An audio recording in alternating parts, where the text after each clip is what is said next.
পড়া করস কেন বুঝলাম না। শোন, আমার পড়াশোনা করতে ইচ্ছা করে না, আমি চিন্তা করছি বিয়ে করব। আই তোর বয়স কত হয়েছে? তোর বয়স কত হয়েছে তুই আমার বয়স নিয়ে কথা বলস?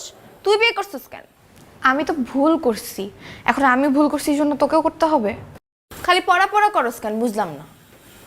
শোন, আমার পড়াশোনা করতে ইচ্ছা করে না, আমি চিন্তা করছি বিয়ে করব। আই তোর বয়স কত হয়েছে? তোর বয়স কত হয়েছে তুই আমার বয়স নিয়ে কথা বলস? তুই বিয়ে করছিস কেন? আমি তো ভুল করছি, এখন আমি ভুল করছি এই জন্য তোকেও করতে হবে? খালি জেলের ভিতরে আয় আরো লই লইছিস পুরা কেন? আর নাম কাবিলা বেটা, আর আমার নোয়াখালী চেয়ারম্যান। তোর মতন ড্যাডি মামি কত হলারে বেটা, আরে বলা কি জানো?